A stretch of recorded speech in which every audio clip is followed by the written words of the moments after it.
지난 시간에 요한복음을 시작하면서 사도 요한이라는 사람이 어떠한 사람인가, 참으로 겸손한 제자다.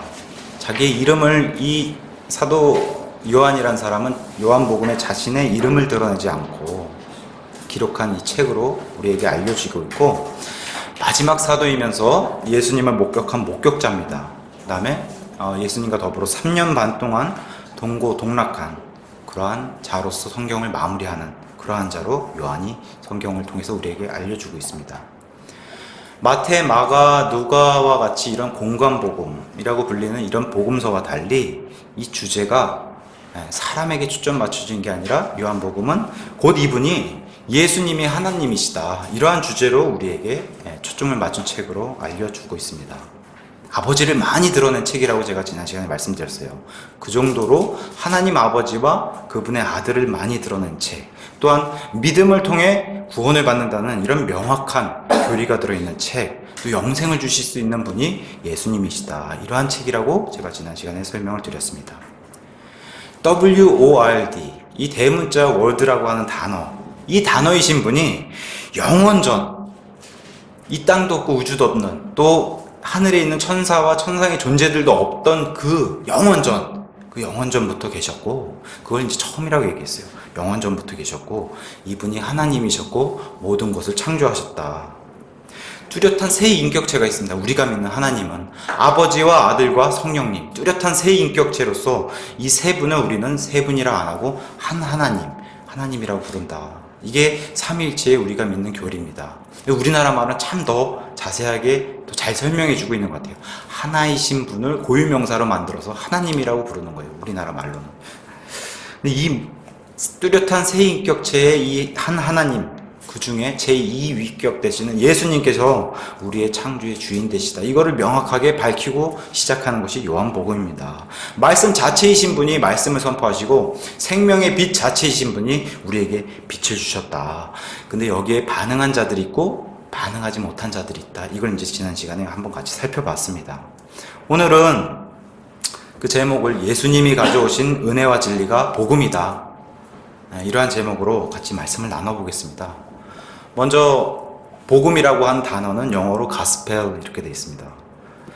창세기부터 계시록까지 하나님의 말씀, 이 말씀 중에 이 땅에 성육신 하신 예수님, 이제 어떤 분은 성육신 하니까 그럼 뭐 거룩한 육신인가 보다. 근데 그런 뜻이 아니라 성육신은 이룰 성자를 쓴 겁니다. 육신을 입고 이 땅에 내려오셨다라는 뜻입니다. 그래서 성육신 하신 그 예수님이 선포하신 말씀을, 그 말씀부터 우리는 복음이라고 얘기하고, 그래서 마태복음부터 복음서라고 붙이는 겁니다. 그래서 복음이란 단어는 신약 성경부터 처음 등장하는 겁니다. 그래서 이것들을 기록한 책을 복음서라고 부르는데, 어떤 분은 그래서 가스펠이라는 단어를 나눠서 God, 하나님의 God과 스펠링이라고 부르는 그 스펠, 이렇게 붙여서 두 단어가 섞인 이런 단어가 아닌가, 하나님의 철자, 하나님께서 말씀하신 단어들, 이거를 다른 말로 번역하면은 좋은 소식이라는 겁니다. 이 복음은 기쁜 소식이라고 하는 겁니다. 먼저 하나님께서 하나님의 아들이신 그분이 육신을 입고 태어나셨다고 하는 그 사실 자체가 우리에겐 기쁜 소식입니다. 그 다음에 첫째 아들, 이스라엘을 하나님은 첫째 아들이라 장자라고 부르는데, 이 첫째 아들이 걸려 넘어졌어요. 결과적으로 보면 복음서에는 예수님을 죽인, 십자가에서 죽인 그런 민족이 되어버렸습니다. 이 첫째 아들이 걸려 넘어지는 바람에 둘째 아들인 이방인인 우리 둘째 아들에게 이러한 복음이 전달되는 그런 기회를 주셨고, 이 둘째 아들 가운데서 믿는 자들을 교회로 만들어주신 이러한 것도 기쁜 소식으로 우리에게 전달이 되었다. 하나님께서 가정을 만드셨습니다. 그래서 남자와 여자가 결혼을 해서 가정을 이룰 수 있게, 이거는 최초의 인간을 만들면서 만드신 기관입니다. 부부는 그래서 하나님이 보실 때 하나라고 보세요. 둘이 아니라 하나. 이게 삼위일체의 그런 하나님의 그런 속성을 우리가 엿볼 수 있게 만들어주신 하나님의 기관입니다. 부부는 하나다. 이것은 마치 무슨 신비가 있느냐, 원래는 하나님과 우리가 하나였던 그런 존재인데 지금은 둘로 분리가 돼 있어요, 사람과 하나님이. 근데 이것을 다시 하나로 묶어주는, 그래서 신랑 되신 예수님과 신부가 되는 교회. 교회는 이런 건물이 아니고 건물이 아니라 사람의 교회라고 성경은 얘기합니다. 사람의 교회다. 그래서 하나 신랑 대신 예수님과 신부가 되는 우리의 교회, 이게 하나인 것처럼, 부부가 하나인 것을 봐라.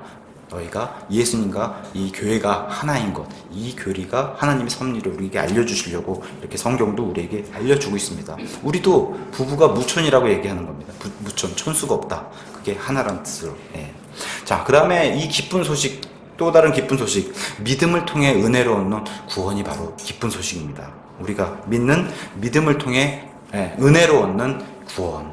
그 다음에 또 예수님이 이 땅에 내려오셔가지고 우리에게 기쁜 소식을 또 전해주셨어요. 가장 큰 소식, 부활과 휴거의 소망. 이것도 예수님이 선포를 해주시고 알려주셨습니다. 기쁜 소식으로. 또한 구약과 달리 우리가 구원을 받으면 이 신약시대는 영원히 성령님께서 우리를 떠나지 않으신다는 이런 신비의 교리. 성령님께서 영원히 우리 안에 머물러 계신다. 성령님께서 영원히 머물러 계신다고 하는 사실은 우리의 구원이 취소될 수가 없다라고 얘기해 주는 겁니다. 하나님께서 마귀보다 훨씬 크신 존재예요. 마귀조차도 창조된 존재이기 때문에 먼저 선하게 창조된 존재인데 그 마귀가 타락을 해서 마귀가 된 겁니다. 루시퍼란 이름에. 근데 그러한 존재보다 크신 존재가 하나님이세요. 그러니까 어떤 사람들은 그래요. 마귀보다 하나님이 크신 존재이기 때문에 마귀가 우리 구원을 뺏을 수 없다. 그것까지 인정합니다. 근데 우리가 잘못하면 하나님이 우리를 버리시지 않습니까? 이렇게 얘기를 해요. 그러시지 않는다는. 한번 우리 다 같이 요한복음 10장 28절 가서 보세요. 요한복음 10장 28절. 하나님께서 약속을 해주셨어요. 그것도 이 귀한 말씀도 요한복음에 우리에게 기록으로 알려주셨습니다. 28절 제가 읽겠습니다. 내가 그들에게, 믿는 자들에게 영원한 생명을 주노니 그들이 결코 멸망하지 않을 것이요 또 아무도 내 손에서, 예수님 손에서 그들을 빼앗지 못하리라. 그러니까 마귀도 빼앗을 수 없습니다. 그러면서 또 무엇을 약속해 주셨냐? 29절에 그들을 내게 주신 내 아버지는 모든 것보다 크심에 아무도 내 아버지 손에서 그들을 능히 빼앗지 못하느니라. 나와 내 아버지는 하나이니라. 예수님 아버지 손에서, 이 크신 분들 손에서 아무도 빼앗을 수 없습니다. 이분들조차도 버리지 않으신다. 그것을 영원한 성령님으로 우리에게 보증해 주시고 확증해 주시고 약속해 주셨다. 성경이 그걸 계속해서 얘기해 주는 겁니다. 구원이 안전한 겁니다. 예수님 안에 있으면 안전한 겁니다. 그걸 계속해서 성경이 알려주고 있습니다. 또 이 땅에는 마지막 심판, 7년 대환란의 심판이 닥친다. 반드시 이루어진다. 그 일이 발생한다라고 성경이 우리에게 기록으로 알려주고 있는데, 그러한 큰 심판에서도 우리를 건져내 주신다. 이것을 또 기쁜 소식으로 알려주셨습니다. 이게 복음입니다. 그 안에, 그 심판 안에 들어가 있는 게 복음이 아니라, 거길 통과해서 그 심판을 견뎌내서 예수님 만나야 되는 게 복음이 아니라, 그 전에 우리를 들려 올려주시는 게 복음입니다. 그래야지 기쁜 소식이 되지, 그 안에 들어가서 그걸 정말 지옥과도 같은 그러한 삶을 견뎌내야 된다는 게 복음이 될 수가 없는 겁니다. 그래서 우리에게 주신 기쁜 소식은 이러한 큰 환란에서 우리를 건져내 주신다. 이런 약속도 우리에게 소망으로 주셨습니다. 어떤 분은 또 이렇게 얘기해요. 아니, 하나님은 사랑이신데 하늘엔 잔치를 벌이고 그럼 땅에는 그런 심판을 주십니까? 하나님이 사랑이신데. 실제로 이렇게 얘기하시는 분이 계시더라고요. 지금 이 시간에도 하늘에는 하나님께 영광 드리는 일을 모르시고 계신 거예요. 이 시간에도 하나님이 하늘에서 하나님의 존재들, 창조된 존재들이 하나님께 찬양을 드리고 영광을 드리고 있는 그러한 사실. 이 땅이 지금 고통 가운데 있지 않습니까? 이 땅, 지금 이 시간에도 굶어 죽는 아이들이 있고, 이 땅에는. 그럼에도 하나님께서는 하늘엔 하나님의 영광이 가득 찬 곳이고, 이 땅은 지금 그러한 곳인데 하나님이 참고 계시는 것, 그것뿐이시다. 이렇게 이제 성경이 얘기하는 겁니다. 거룩하신 하나님, 공의로우신 하나님. 이 기회를 주시는 이런 은혜의 시간에 구원받는 자들을 들려서 하늘에서 하나님께서 베푸시는 그런 은혜를 모르고 있는 겁니다. 또 하나는 동일하신 하나님. 우리가 레위기에 가서 레위기에 살펴본 하나님은 너무나 두렵습니다. 만약에 그 레위기의 하나님이 우리를 심판하신다, 지금도 우리를 판단하신다면은 여기 아마 목숨을 유지하고 있는 사람이 없을 겁니다.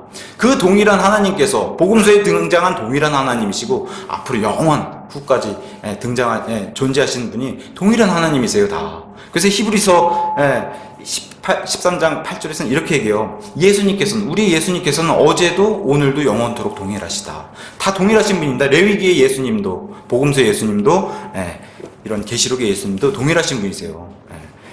이런 은혜의 시대, 우리가 살고 있는 지금 시대를 은혜의 시대라고 얘기하는데, 이런 은혜의 시대에 오래 참고 계신 겁니다. 하나님이 오래 참고 계신데 영원히 참지는 않으신다. 이렇게 말씀해 주셨어요. 영원히 참지는 않으신다. 근데 이 시대에 기회 준 기회 주는 이 시대에 구원받은 자들은 하늘에서 잔치를 벌여주신다. 근데 이 땅에서는 극심한 심판이 시작된다. 그걸 성경이 계속해서 얘기해 주고 있는 겁니다. 먼저 6절을 가서 한번 살펴보면은 하나님께서 보내신 사람이 있었는데 그의 이름은 요한이더라. 지난 시간에도 말씀드렸지만 여기 나온 요한은 지금 요한복음을 기록한 요한이 아니라 구약시대 사람인 침례자 요한을 얘기하는 겁니다. 사복음서에 다 등장해요. 오늘 우리가 교독한 누가복음에도 등장했던 사람, 그 침례자 요한, 예수님보다 먼저 등장한 사람입니다. 이 사람은. 근데 예수님이 이 사람을 가리켜서 뭐라고 얘기하냐면은 여자에게서 태어난 자 중에 가장 큰 대언자다, 이렇게 얘기했어요. 이 사람을 이렇게 높이시면서 여자에게, 그러니까 구약시대 예수님 오시기 이전에 여자에게서 태어난 사람 중에는 정말 가장 큰 대언자, 이렇게 칭찬해 주셨어요. 근데 재밌게도 저와 여러분 같이 또 이렇게도 말씀해 주셨어요. 하나님의 왕국에서는, 우리가 다 하나님의 왕국에 지금 들어와 있는 사람인데, 하나님의 왕국에서는 가장 작은 어린아이라고 불리는 그런 사람들조차도 이 침례자 요한보다 크다라고 말씀해 주셨어요. 너무 참 이해가 안 가죠. 이런 훌륭한 사람보다 우리를 더 크게 보신다는 게, 그게 바로 신약시대 성도를 향해서 예수님이 그렇게 말씀해 주신 겁니다. 여기 보내신 사람이라고 되어 있는데, 신약시대에는 이러한 사람을 사도라고 불렀어요. 보내신 사람, 파송받은 사람, 똑같은 의미인데 구약시대에는 사도라는 단어를 허락지 않으셨어요. 그게 구약과 신약의 차이를 계속해서 예수님이 구분해 두시는 거예요. 구약시대의 요한에게는 이 사도라는 호칭을 허락하지 않았어요. 다만 보낸 사람, 마찬가지로 그렇게 단어를 주신다는 건데, 이게 뭐냐면 하나님께서는 계속해서 나누신다는 거예요. 구분해 놓으신다는 거예요. 구약과 신약도. 그걸 성경 통해서 보여주고 있습니다. 7절에 바로 그가 증언하러 왔으니 이것은 그 빛에 대해 증언하여 모든 사람이 자기를 통해 믿게 하려 함이라. 예수님 앞에 전령으로 먼저 달려갔던 사람입니다. 빛에 대해 증언한 증인이었다. 우리가 기존 성경, 지금도 있는 성경들 가서 보면은 간혹 가다 보면은 증거한다, 이런 말을 번역을 해놨어요. 증거한다.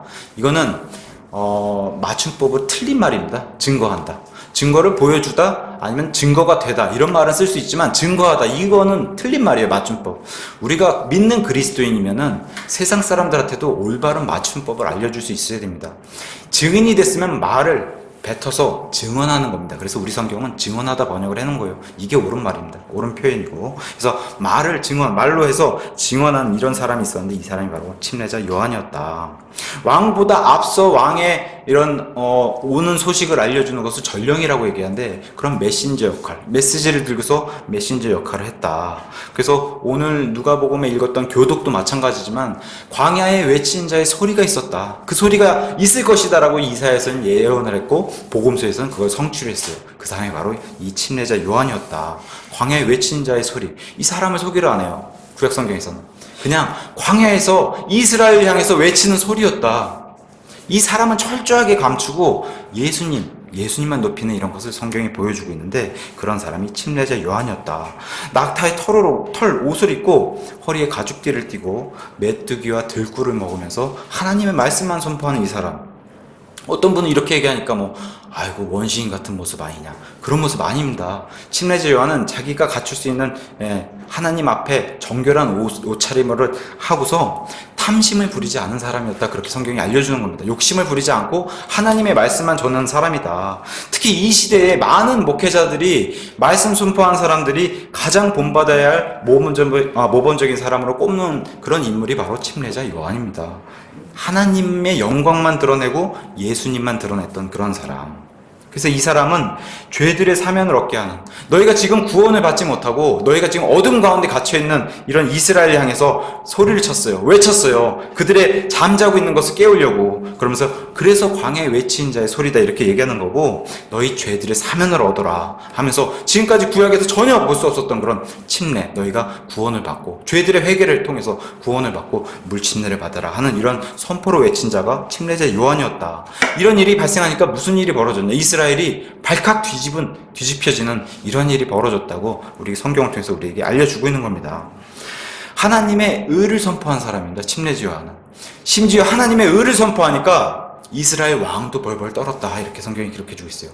이 시대에 갈릴리의 통치자 헤롯이라는 왕이 있었는데, 이 헤롯이라는 왕도 이 침례자 요한의 말씀 선포를 통해서 벌벌 떨었다. 그런 일도 성경 통해서 알려주고 있습니다. 세상은 이런 자들을 미워해요. 그랬더니 무슨 일이 발생해요? 이 침례자 요한도. 왜 헤롯이란 왕이 벌벌 떨었냐? 헤롯이 침례자 요한이 선포한 겁니다. 하나님이 원치 않은 일입니다. 그 일은. 왜 그래요? 헤롯이 자기 친동생 빌립이란 왕의 아내를 취해서, 그러니까 제수씨죠. 제수씨를 취해서 자기가 결혼을 하고 이런 일을 벌이기 때문에 이건 하나님의 질서에 옳지 않습니다. 그것을 얘기했더니 이 사람이 정말 하나님의 말씀을 선포한 사람인 것처럼 보이니까 이 왕도 벌벌 떨었다. 결국에는 무슨 일이 벌어집니까? 감옥에 갇혔다가 이 아내, 그 다음에 그 딸 살로메로 인해서 목이 잘리는 그러한 순교를 당하는 그런 삶을 보여준 사람이 침례자 요한입니다. 사람의 눈으로 보면 이렇게 불행한 사람이 없어요. 뭐 결혼도 안 했죠. 광야에 나가서 매일 하나님 말씀을 알리다가 결국에는 감옥에 갇히고 목이 잘리는. 근데 예수님이 뭐라고 말씀하세요? 이런 사람을 구약시대의 가장 큰 대언자, 사람에게 태어난 가장 큰 대언자다. 우리가 살펴보려고 하는 거는 예수님이 도대체 누구시기에 이 사람이 이럴까? 그겁니다. 왜 이 사람이 왜 이래야 되나? 그게 우리에게 마음을 울리는 그러한 사람이 바로 침례자 요한입니다. 9절에 가서 보시면 그 빛은, 예수님의 이 빛은 참빛으로 세상에 들어오는 모든 사람을 비추느니라 이렇게 되어 있습니다. 참빛, 진짜 빛이라는 이 빛이, 우리가 아침에 일어나서 구름이 잔뜩 끼고 흐린 날씨 보면 기분도 이렇게 축 다운돼. 그게 당연한 겁니다. 오늘 너무 밝지 않습니까? 화창한 이런 날씨, 이런 밝은 태양을 보면 기분이 좋아집니다. 당연한 겁니다. 왜 그러냐? 하나님이 우리를 그렇게 설계하고 창조하셨기 때문에 그런 겁니다. 이 빛에 대해서 그렇게 반응하도록 만들어 주셨기 때문에 이런 겁니다. 하나님께서는 창세기 1장 3절에 빛이 있으라 말씀해 주셨어요. 그 빛 자체이신 분이 사람을 위해서 빛을 만들어 주셨다. 이렇게 이제 성경이 시작하고 있는데, 그러한 빛에 반응하도록 만들어준 그러한 분이 계시다. 이렇게 성경은 얘기하고 있는 겁니다. 이 빛 자체이신 예수님, 그 다음에 우리 예수님이 아버지 하나님과 동일한 분이세요. 똑같은 분이세요. 그래서 아버지도 빛 자체이신 분이세요. 근데 이런 빛이, 이런 분들에게는 죄가 가까이 가지 못한다. 그래서 하나님 표에서는 죄를 두지 못하세요. 그러니까 마귀인 루시퍼가 하늘에서 죄를 지었을 때 하나님 편에 두지 못하시니까 그 셋째 하늘에서 쫓아내는 이런 일이 성경에 벌어졌는데, 죄를 가까이 두지 못하시는 분, 모세를 통해서 뭘 얘기하셨어요? 네가 나를 보면 죽는다. 왜 그럽니까? 우리가 육신의 죄가 있는 육신을 입고 있기 때문에 너가 하나님 보면 죽는다라고 말씀해 주셨는데, 이러한 빛 자체이신 분이 바로 예수님이시고 빛 자체이신 분이 바로 아버지 하나님이시다. 그래서 죄의 육신의 모양이 하나님 앞에 가면은 죽는 겁니다. 목숨을 잃는. 그걸 이제 성경을 통해서 얘기해 주셨습니다.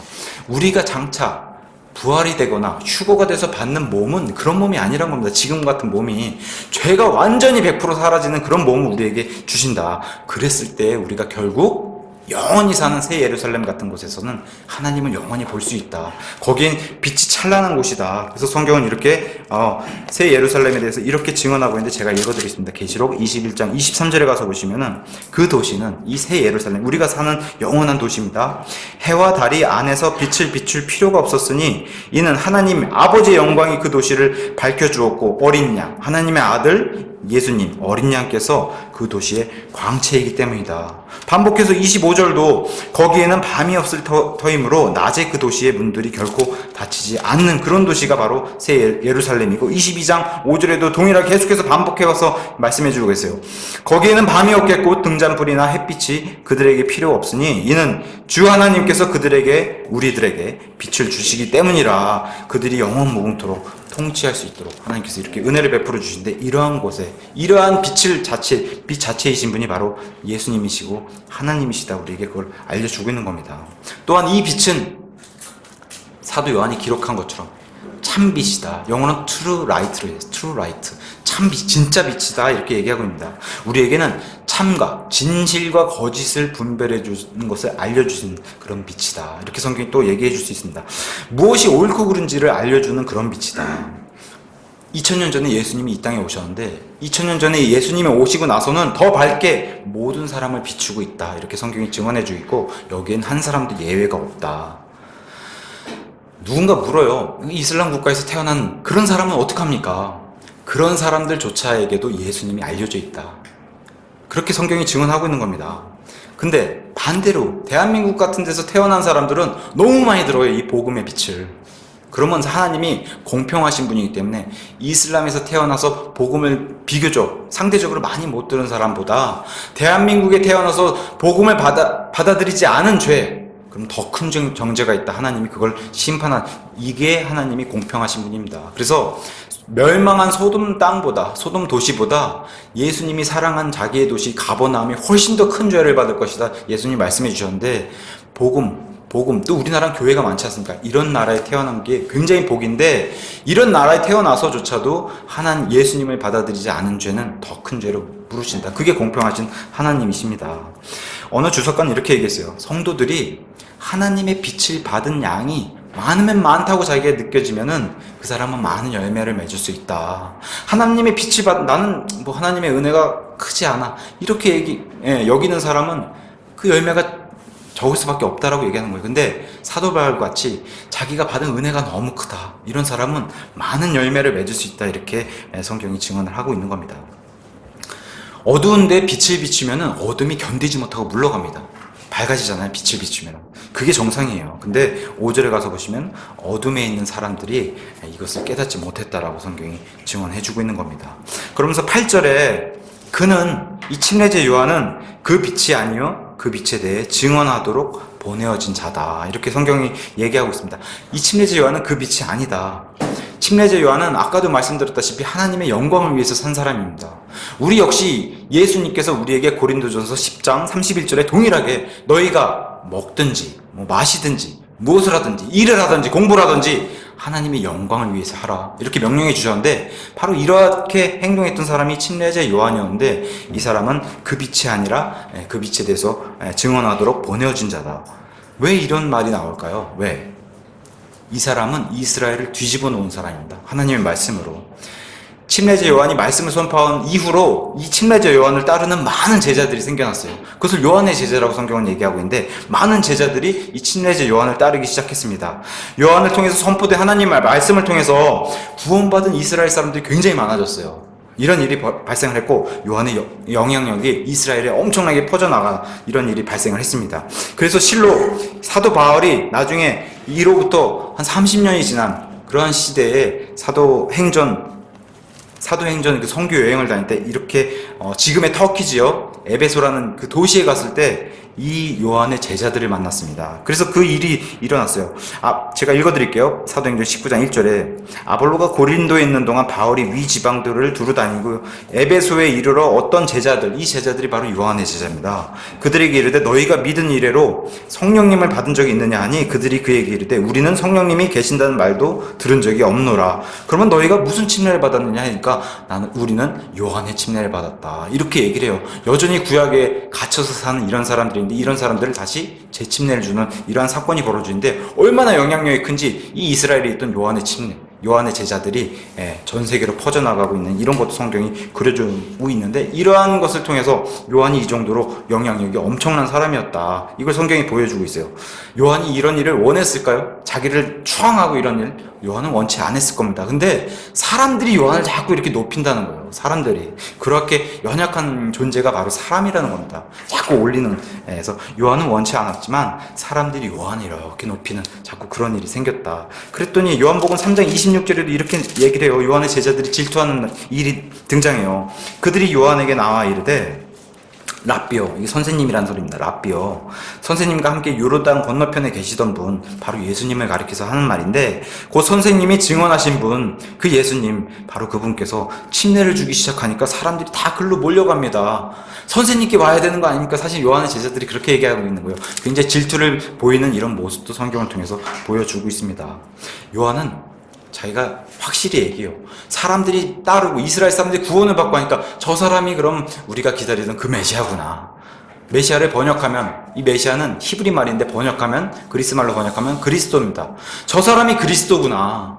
저 사람이 모세가 말한 그 대언자구나. 사람들이 그렇게 침례자 요한에게 얘기하니까 침례자 요한은 뭐라고 얘기합니까? 나는 그리스도가 아니라, 나는 엘리야가 아니라, 나는 그 대언자도 아니라. 그렇게 겸손한 사람이고 철저하게 자기 뒤에 오시는 예수님을 이렇게 영광스럽게 그 자리를 빛나게 해준 그런 사람이 바로 침례자 요한입니다. 그래서 침례자 요한 15절에 계속해서 이렇게 증언합니다. 요한이 그분에 대해 증언하며 외쳐 이르되 내가 말하기를 내 뒤에 오시는 분이 나보다 앞서신 것은 그분께서 나보다 먼저 계셨기 때문이라 하며 언급한 분이 곧 이분이라 이렇게 이제 증언하고 있는데, 우리가 마태복음 22장, 마가복음 12장, 누가복음 20장에 가서 보시면은 예수님께서 바리새인과 서기관들을 시험하세요. 너희가 다윗의 시편 110편을 보면은 분명히 그리스도 메시아는 다윗의 후손으로 오셔야 되는데 왜 그 후손으로 오시는 분을 다윗은 주님이라고, 자기 주인이라고 얘기했냐? 그것을 한번 밝혀봐라. 너희가 안다면은. 그랬더니 바리새인과 서기관들이 아무도 대답을 못해요. 왜요? 이 성육신, 사람의 몸을 입고 이 땅에 내려오셔야 하는 그 성육신의 교리를 이해하지 못하기 때문에 대답을 못하는 거예요. 근데 동일하게 근데 다윗을 창조하신 분께서 다윗의 후손으로 오신다는 그 교리가 우리가 알고 있는 성육신의 교리인데, 동일하게 침례자 요한도 그렇게 동일하게 선포를 하고 있는 겁니다. 내 뒤에 오시는 그 예수님이 나보다 앞서신 분이다. 왜? 나보다 먼저. 이분은 처음부터 존재하셨던 그분이시기 때문에 이렇게 이제 침례자 요한도 동일하게 증언하고 있는 겁니다. 그러면서 10절과 11절에 그분께서 세상에 계셨으며 세상이 그분에 의해 만들어졌으되 세상이 그분을 알지 못하였고 그분께서 자기 백성들에게 오심에 그분의 백성이 그분을 받아들이지 아니하였다. 사도 요한이 3년 반 동안 동고동락한 예수님, 그 세상에 계셨었다. 그분이시다. 말씀이신 분이 침례자 요한도 받고 사도 요한도 본 그분이다. 이렇게 성경이 얘기하고 있습니다. 세상은 이분에 의해서 만들어졌다. 말씀으로 온 지구, 온 우주와 지구를 창조하신 분이 이분이시다. 그래서 창세기 1장 1절 처음에 하나님께서 하늘과 땅을 창조하시니라. 이게 말이 번역이 하늘과 땅이라고 얘기하니까 사람들이 이렇게 별개로 생각하는데, 여기 하늘이 바로 우주를 창조하신 거고 우주를 도화지로 펴신 거고, 그 다음에 땅이 영어로는 지구로 되어 있습니다. 우주와 지구를 만드셨다. 이렇게 이제 성경이 얘기하고 있는데, 이 우주와 지구를 만드신, 온 천하를 만드신 분이 바로 이분이시다. 예수님을 가리켜서 계속해서 얘기하고 있고, 근데 뭐라고 얘기합니까? 세상이 이분을 알지 못했다. 더군다나 자기 백성에게 오셨다. 자기 소유물, 자기 백성에게 오셨는데 자기 백성이 받아들이지 않았다라고 성경이 증언해주고 있는 겁니다. 이사야서 1장 3절에 가서 보시면 하나님께서 이렇게 말씀을 하십니다. 음매하는 소도 자기 주인을 알며 나귀도 자기 주인의 구유를 알건만은 이스라엘은 알지 못하며 내 백성은 깊이 생각하지 못하는도다. 이렇게 이제 하나님이 말씀해 주셨어요. 이스라엘이 자기를 창조하신 분, 자기를 그 택한 백성으로 만들어 주신 분을 알지 못했다. 마태복음 21장에 가서 보시면 하나님께서 포도원의 비유를 말씀해 주세요. 예수님께서 포도 농장을 가지고 있는 주인이 포도 농장을 농부들에게 세를 주고서 먼 나라로 여행을 갔어요. 그래서 포도가 익었을 때 이제 열매를 따려고 자기 종들을 보내서 열매를 취하려고 했더니 이 농부들이 욕심을 부리고서 종들을 죽이기 시작했어요. 또 더 많은 종들을 보내니까 이 종들 역시 농부들이 죽였어요. 포도원 주인이 안 되겠다. 아들을 보내야 되겠다. 내 아들을 보내면 내 아들의 말은 듣겠지 하고서 아들을 보냈는데 농부들 생각은 전혀 딴판이었어요. 이 아들은 아버지의 것을 상속받는 상속자이기 때문에 이 상속자를 죽이면 이 포도원이 우리께 되겠구나 하고 아들을 죽였다는 거예요. 이게 바로 이스라엘의 모습을 하나님이 예수님께서 비유로 말씀해 주신 거예요. 그랬더니 결과적으로는 이 포도 농장의 주인이 와서 이 사악한 농부들을 다 죽였다. 그리고 신실한 농부들을 다시 취하는 이런 것을 비유로 말씀해 주셨는데, 예수님도 이것을 들어서 마태복음 23장 37절에 이렇게 말씀해 주셨어요. 이스라엘의 중심은 예루살렘입니다. 그 예루살렘을 이스라엘 백성에게 빗대면서 오 예루살렘아 예루살렘아, 하나님께서 보내신 대언자들을 죽이고 내게 보낸 자들을 돌로 치는 자여, 암탉이 자기 병아리들을 이렇게 날개아래 보호하려고 모험같이 내가 예수님이 얼마나 자주 이스라엘 너희 자녀들을 함께 모으려고 그렇게 했는 것을 너희가 알지 않느냐. 근데 너희가 원치 아니하였다 하면서 이제는 이스라엘이 버림을 받게 되고 이 땅에서 맨 끝에 환란에까지 들어가서 이스라엘이 극심하게 심판을 받는 것을 성경이 그려주고 있습니다. 그래서 너희가 호산나 구원해 주시옵소서 다윗의 자손이시오 이렇게 얘기할 때까지 너희는 버림받는 그런 민족으로 이스라엘이 뒤로 밀리게 되고, 오히려 우리같이 볼품없던, 정말 관심 없던 그런 이방인이 갑자기 이 하나님의 주인공이 되는 이러한 일을 성경이 그려주고 있는 겁니다. 물론 이스라엘도 이런 모습을 보여줬고 우리의 모습은 좀 나은가? 그렇지 않습니다. 이스라엘이 이 정도면은 이방인들은 더 심하다는 겁니다. 그래서 에베소서 2장 2절에서 3절에 사도 바울은 우리의 모습을 이렇게 성경에 통해서 이렇게 기록해 줬어요. 지나간 때, 우리가 예전에 지나간 때에는 너희가 그것들 가운데서 이 세상의 행로를 따라 걸으며 공중의 권세 잡은 이 마귀 통치자, 곧 지금 불순종의 자녀들 가운데서 활동하는 영을 따라 걷는 그런 존재였다.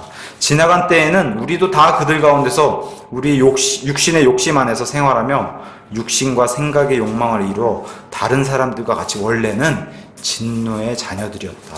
우리도 그러한 존재였다는 겁니다. 예수님의 영광을 그렇게 가리는 이러한 세상의 존재들은 하나님을 알지 못한다라고 성경이 얘기해주고 있어요. 고린도전서 2장 8절에서는 이 지혜, 세상이 자기가 똑똑하다, 안다라고 하는 지혜를 가지고 있으면 하나님을 알지 못한다라고 얘기하는데, 이 세상에서 똑똑하다고 하는 사람들, 이 세상의 통치자들, 이런 사람들 중에는 아무도 예수님을 알지 못했다.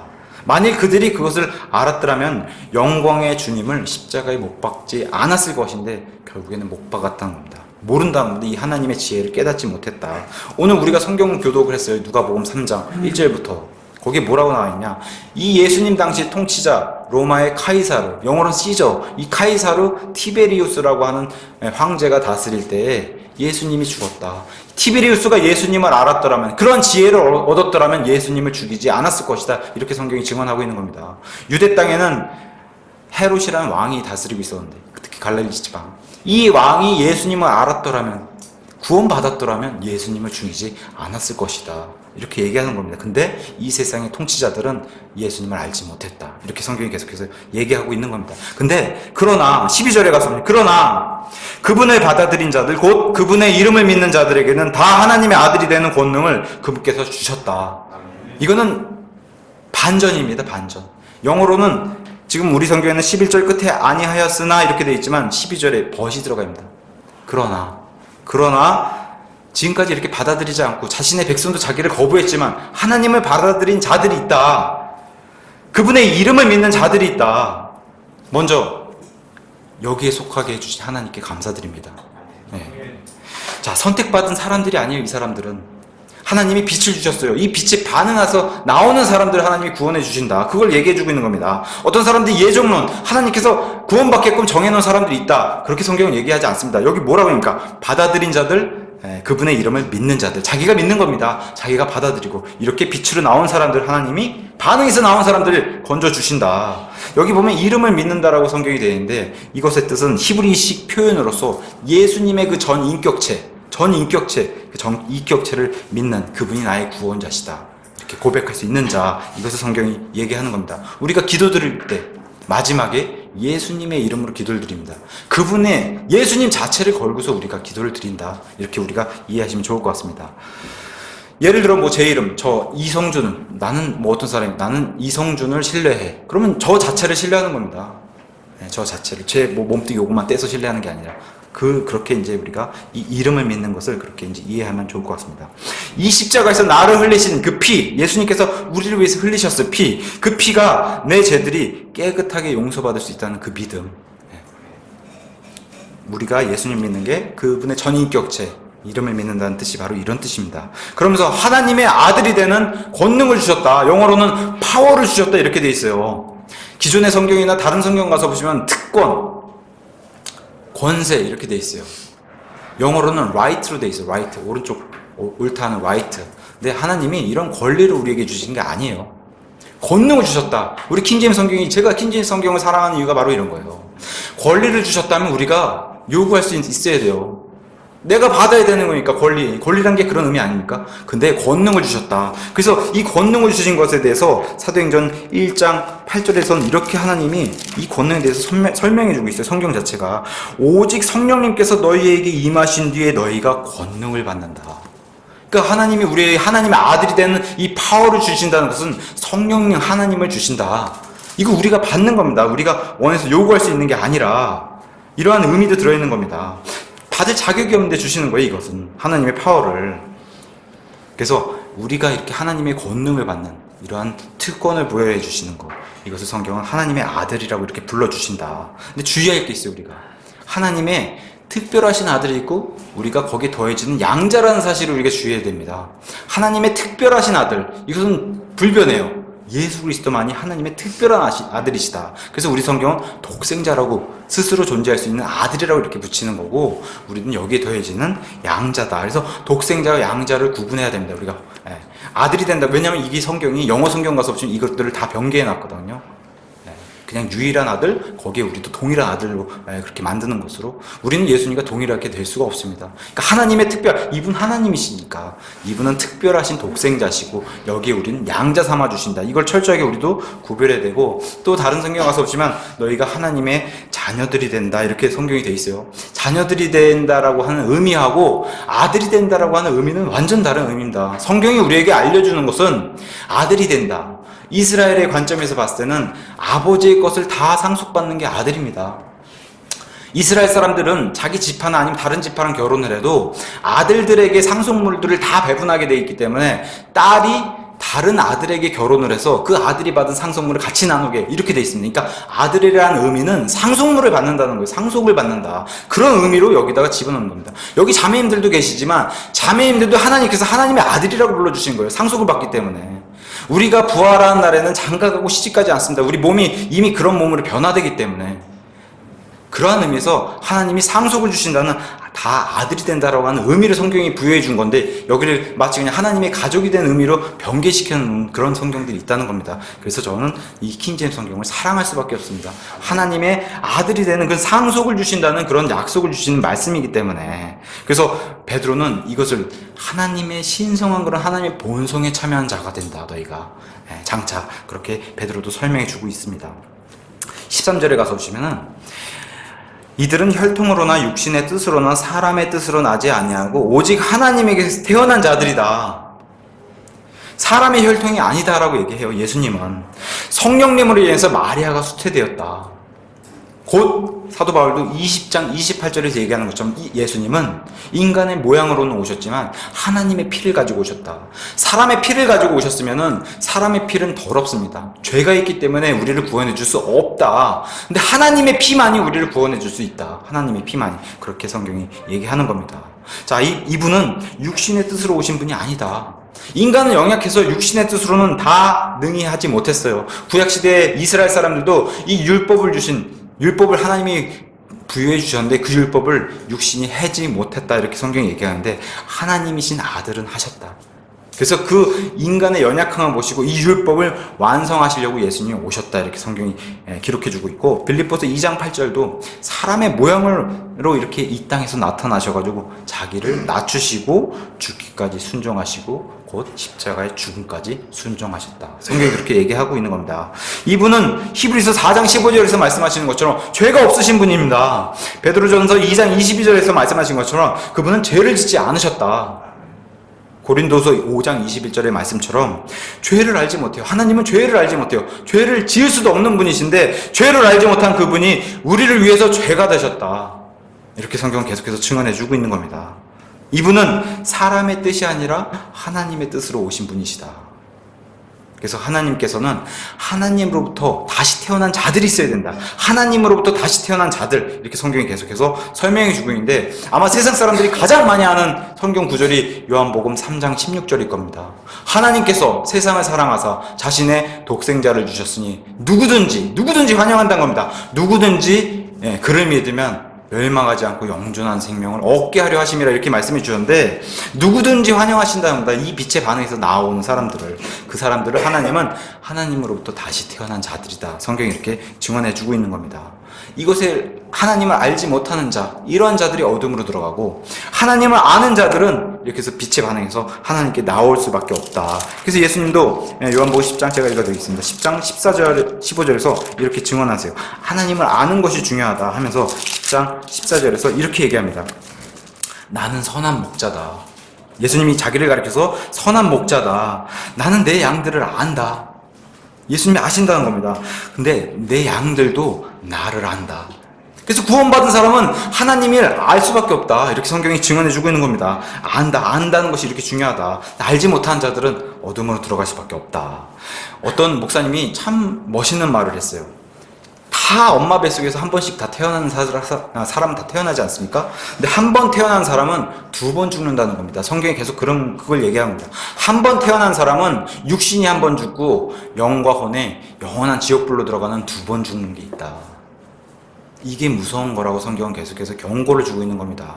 근데 여기서 하나님께서 태어난 자, 엄마 뱃속에서 먼저 한 번 출생하고 하나님으로부터 영이 다시 영적으로 죽어있는 우리가 태어난 그런 다시 태어난 사람은 2번 태어난 사람이라고 성경이 얘기하는데 이 사람은 한 번만 죽는다. 대신 영원히 산다. 이렇게 성경이 어떤 목사님이 멋있게 표현을 했어요.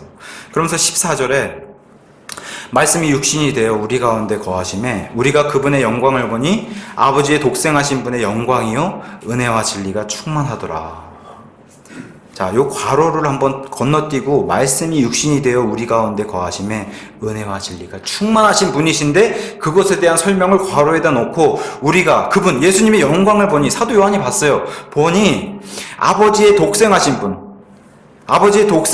이 특별하신 아들, 이분의 영광을 우리가 보았다. 이렇게 이제 보충 설명하는 겁니다.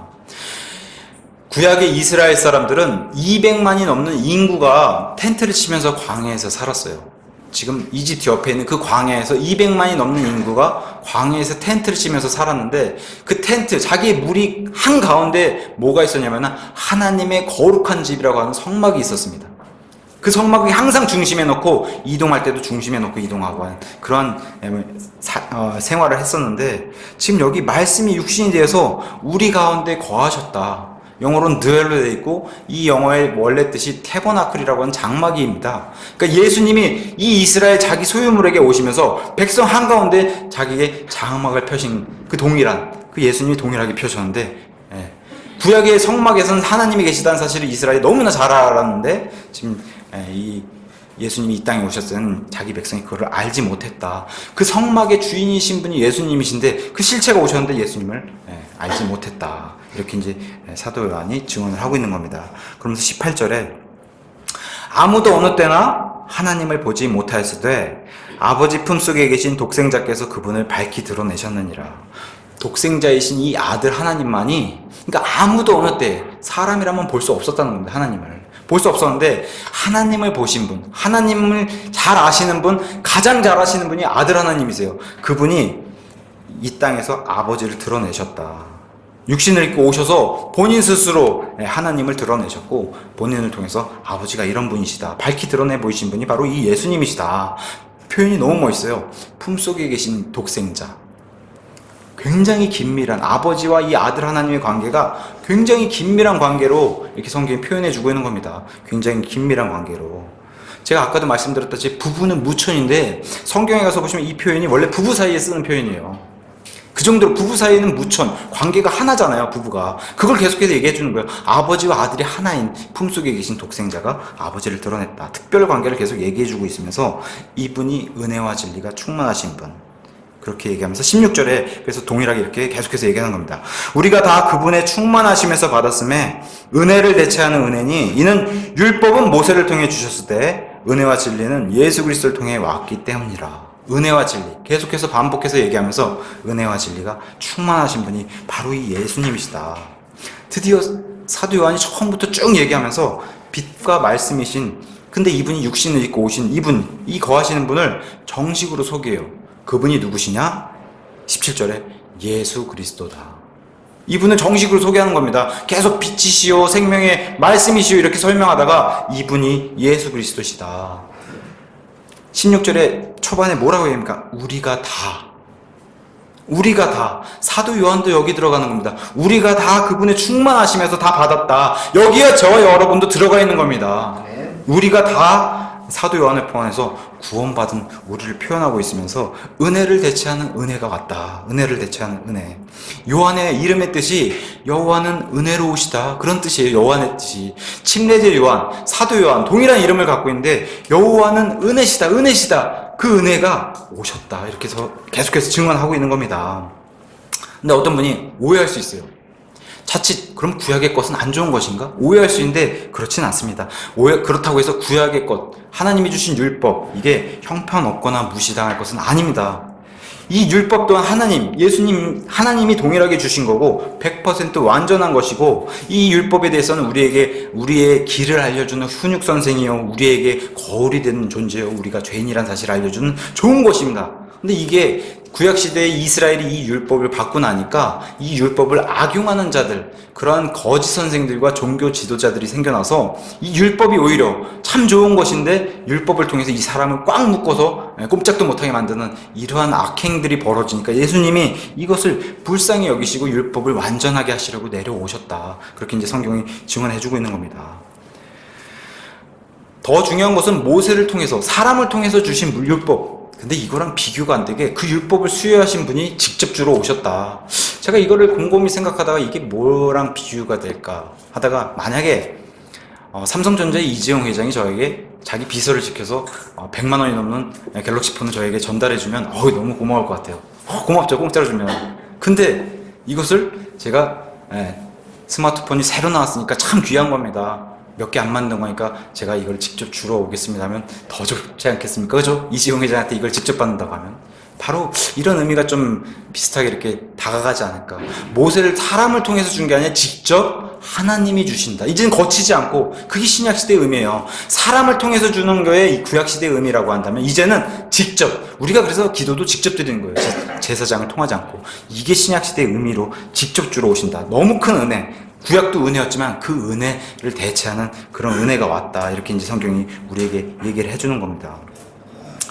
구약은 풀어서 얘기하면 옛 상속 언약입니다. 이렇게 너희에게 상속을 주겠다고 하는 말씀의 언약, 약속을 주셨다. 근데 이제는 신약은 새로운 상속을 주신다는 언약을 약속해 주신다는 거예요. 풀어서 설명하면 우리가 구약 신약해서 이게 무슨 다른 말이 아니라, 이러한 신약 새 상속 언약의 은혜도 가지고 내려오셨다. 이스라엘이 거부하니까 이제는 뭐가 생겼어요? 하나님께서 그 예전부터 계획하시던 교회 프로그램이 시작되는 그런, 우리는 다 교회 아닙니까? 그런 교회에 은혜를 주셨다. 어떤 사람이 이스라엘을 너무 부러워해요. 그런 사람들이 의외로 많아요. 근데 저는 이스라엘이 될래? 교회가 될래? 하면 저는 당연히 교회가 될래. 이게 훨씬 더 좋은 겁니다. 우리가 그걸 다 받은 자들이다. 우린 새 상속 언약의 은혜를 받은 자들이다. 성경이 계속해서 증언해주고 있고, 이 은혜로 우리가 얻은 것들이 무엇이냐? 은혜란 하나님이 받을 자격이 없는 자들에게 베풀어 주시는 게 은혜라고 얘기하는 겁니다. 성경은 은혜를. 근데 우리가 믿음도 은혜를 받았어요.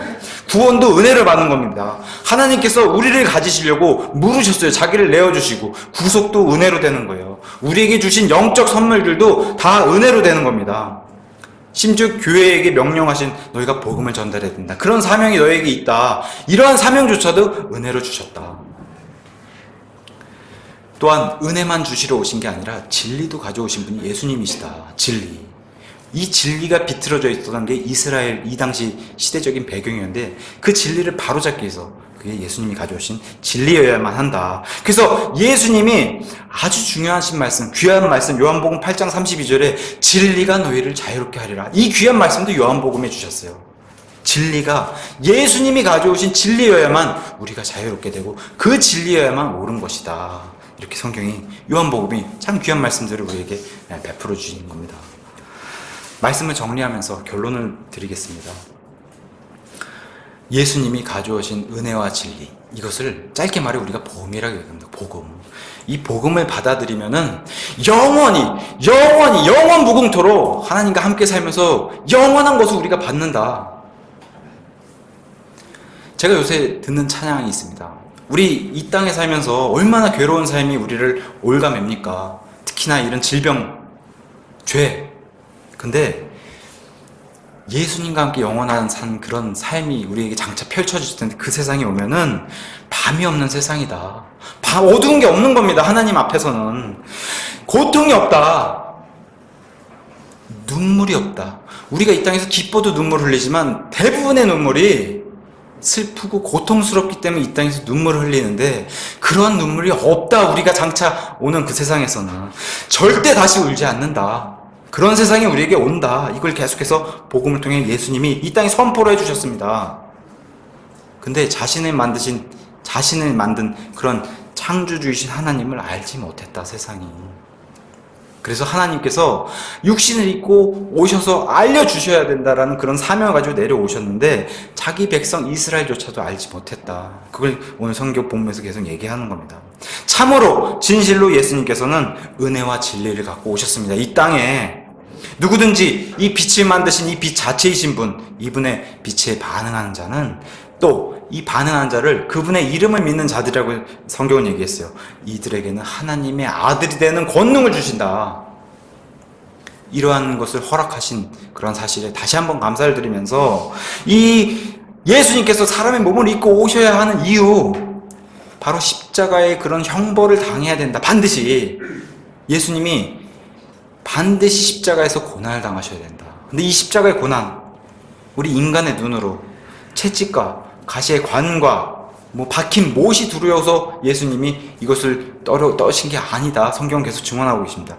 성육신은 오셔서 예수님이 십자가에 달리신 그 고난, 이런 인간의 눈에 형벌이 아닌 그 너머에 한 번도 끊어진 적이 없어요. 삼위일체 하나님의 관계는 심지어 우리를 위해서 하나님의 자리까지 내놓으시고 죄가 되시면 하나님 편에서 끊어지는 겁니다. 관계가. 하나님은 죄를 볼 수 없으시기 때문에. 그래서 십자가에서 심지어 하나님의 자리를 내놓으시고 우리를 위해 구원의 길을 여신 분이 바로 이분이시다. 이것을 감당하기 위해서 오셨어야 되는데 이러한 사실이 너무 하나님, 예수님이신 하나님도 이러한 사실이 두려워서 이 잔을 내게서 지나가게 해주옵소서, 이렇게 기도를 드렸던 거예요. 하나님, 우리 아버지와 아들과 성령님의 이 하나님 관계가 끊어진 적이 없는데 단 일생에 한 번 이 시간에 끊어진 적이 있었다. 그래서 어쩌면은 제 죄를 구원해 주시기 위해서 예수님 달리시면은 예수님 편에서는 굉장히 쉬우셨을 거예요. 아니면은 구원받은 사람들의 죄만 담당하셨으면 쉬우셨을 거예요. 근데 예수님은 그러지 않고 이 세상의 모든 죄들과 심지어 그 죄들을 낫게 하는 그 죄의 뿌리인 그 세상의 죄를 없애기 위해서 십자가에서 그 모든 걸 다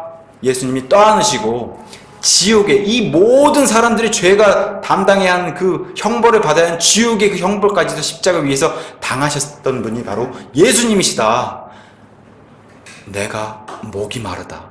지옥의 형벌을 당하시니까 내가 목이 마르다 했던 그분이 예수님이시다.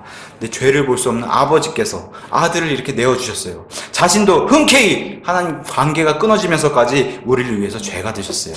이것을 복음서에서 계속 얘기해 주고 있는 겁니다. 도대체 저와 여러분인 사람이 도대체 뭐라고 예수님이 이렇게 이런 고통을 감당하시면서 우리를 구원해 주셨나. 그걸 한 주 동안 마음에 새기고, 이런 예수님이 가져오신 은혜와 진리, 이런 엄청난 복음을, 이 기쁜 소식을 허투루 여기지 말고 이번 한 주는 마음속에 이렇게 단단히 새기고 하나님의 아들들답게 사는 우리 모두가 되기를 예수님의 이름으로 축원합니다.